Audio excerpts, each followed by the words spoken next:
Bismillahirrahmanirrahim. Assalamualaikum warahmatullahi wabarakatuh. A'udzu billahi minasyaitonir rajim. Bismillahirrahmanirrahim. Ashabul fadilah hay'atu tahkimal muhtaram.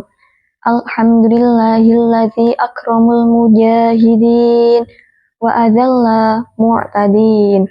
Wassalatu wassalamu ala asyrafil anbiya'i wal mursalin sayyidina wa maulana Muhammadin wa ala alihi wa sahbihi ajma'in.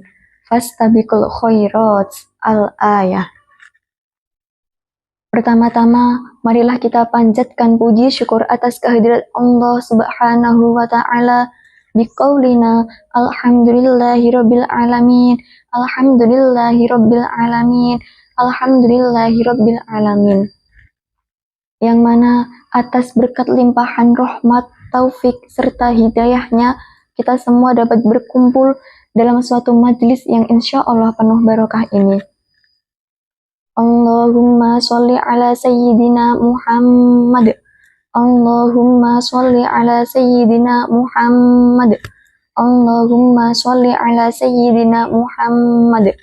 Sholawat serta salam marilah kita haturkan kepada baginda Nabi, Nabiullah, Nabi Agung, Nabi besar Muhammad Sallallahu Alaihi Wasallam. Semoga kita semua diakui sebagai umat beliau min yaumi hadza ila yaumil qiyamah. Amin. Berdirinya saya di sini ingin membagikan sedikit ilmu pengetahuan yang saya ketahui. Yang bertema, ingatlah aku, maka aku akan mengingatmu. Quran Surat Al-Baqarah ayat 152. Dalam Al-Quran Surat Al-Baqarah ayat 152, Allah Subhanahu wa Ta'ala berfirman, yang bunyinya, A'udzu billahi minasyaitonir rajim. Bismillahirrahmanirrahim. Fazkuruni azkurukum washkuru li wala takfurun. Ingatlah kepadaku, maka aku akan mengingatmu. Bersyukurlah kepadaku dan jangan kamu berbuat ingkar kepadaku. Quran Surat Al-Baqarah ayat 152. Dalam Quran Surat Al-Baqarah ayat 152 ini, Allah Subhanahu wa Ta'ala berfirman, ingatlah kepadaku, maka aku akan mengingatmu. Jadi, hendaklah kita selalu mengingat Allah, baik itu dalam keadaan senang, dalam keadaan bahagia, ataupun dalam keadaan sedih sekalipun. Maka, selalu ingatlah Allah dalam setiap langkah hidup kita. Selalu mengingat Allah, bersyukur kepada Allah, mengingat Allah bahwa semua yang terjadi dalam hidup kita ini tidak pernah lepas dari kehendak Allah. Kita bisa sampai pada titik saat ini, itu semua juga tidak terlepas dari kehendak Allah. Washkuruli, dan bersyukurlah kepada Allah. Ketika kita mengingat Allah, ketika kita mengingat akan kebesaran Allah, maka jangan lupa untuk bersyukur kepada Allah. Karena semua yang terjadi dalam hidup ini tidak akan pernah terlepas dari nikmat yang telah Allah berikan kepada kita. Kita bisa merasakan yang namanya nikmat hidup, nikmat sehat, nikmat makan, nikmat bisa menghirup udara segar, nikmat bisa bertemu, berkumpul, bercerita dengan semua orang, dengan sanak saudara, dengan teman-teman. Itu semua juga tidak akan pernah lepas dari nikmat yang telah Allah berikan kepada kita.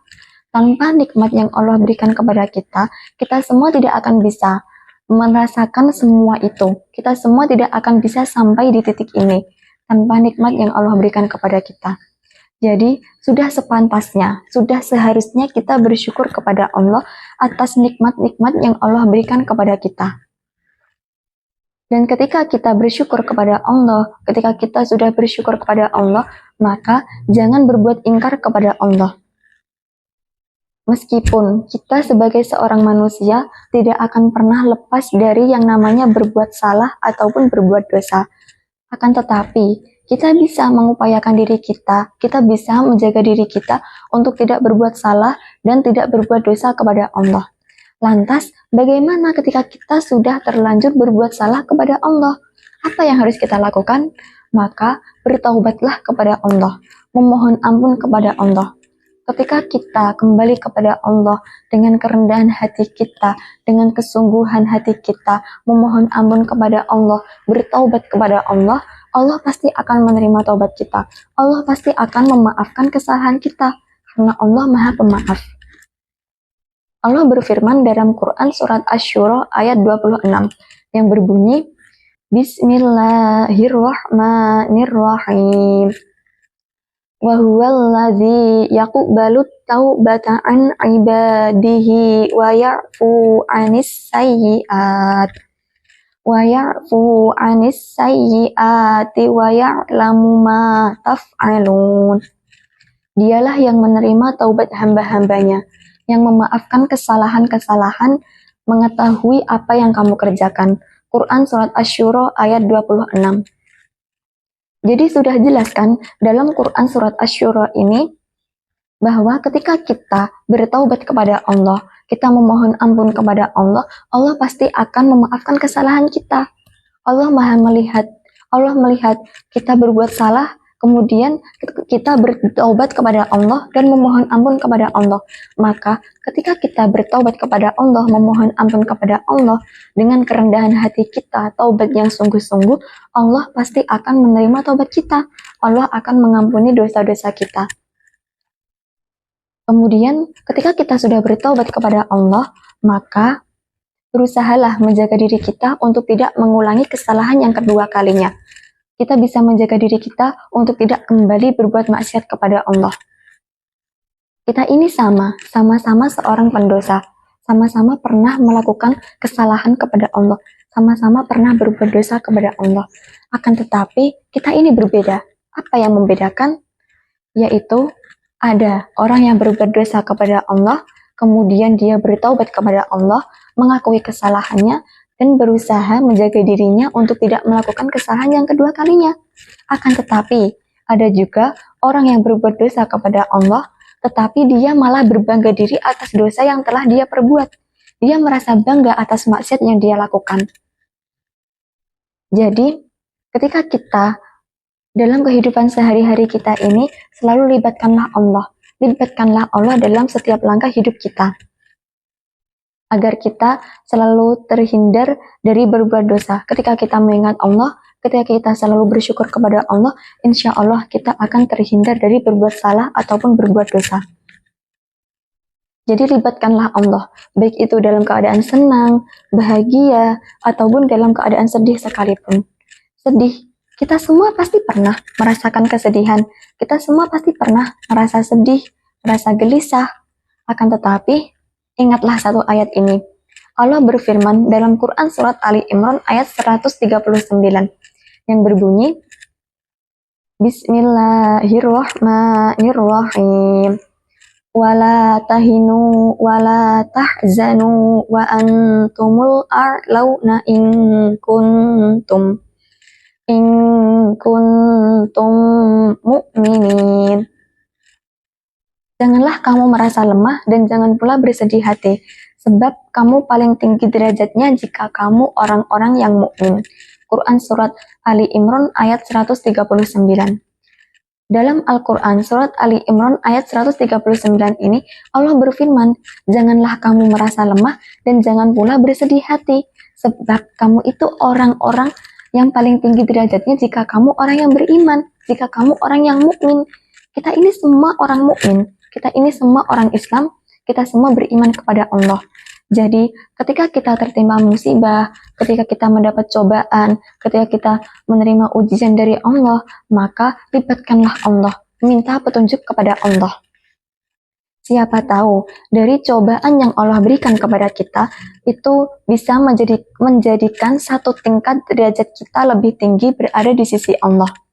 Jadi, bersabarlah ketika kita menghadapi ujian. Bersabarlah ketika kita mendapati cobaan dan selalu ingat Allah dalam keadaan apapun itu. Dan dalam ayat itu, seakan-akan Allah memberikan motivasi kepada hambanya. Allah memberikan semangat kepada hambanya. Jangan merasa lemah dan jangan bersedih hati. Karena kita ini paling tinggi derajatnya jika kita orang beriman. Dalam surat ini seakan-akan Allah itu memberikan semangat kepada hambanya untuk kembali bersemangat, untuk jangan merasa lemah dan jangan bersedih hati ketika kita sedang diberi ujian oleh Allah. Karena menurut saya, semangat itu sebenarnya timbul dari dalam diri kita sendiri. Ketika diri kita sendiri tidak merasa semangat, tidak memiliki gairah untuk bersemangat, mau seisi dunia pun mengucapkan semangat kepada kita, jika pada dasarnya kita tidak bersemangat, maka kita juga tidak akan semangat. Akan tetapi sebaliknya, ketika kita bersemangat, ketika kita memiliki semangat yang menggebu-gebu, sekalipun tidak ada orang yang mengucapkan semangat kepada kita, kita juga akan tetap merasakan semangat. Kita juga akan tetap bersemangat dalam menjalani kehidupan kita, menjalani kehidupan sehari-hari. Jadi, selalu libatkanlah Allah dalam kehidupan kita. Bersyukur kepada Allah dan jagalah diri kita dari perbuatan dosa dan berbuat salah kepada Allah. Sekian dari saya. Apabila ada tutur kata dan perilaku yang kurang berkenan di hati, saya mohon maaf yang sebesar-besarnya. Akhirul kalam, wabillahi taufiq wal hidayah, waridho wal inayah. Wassalamualaikum warahmatullahi wabarakatuh.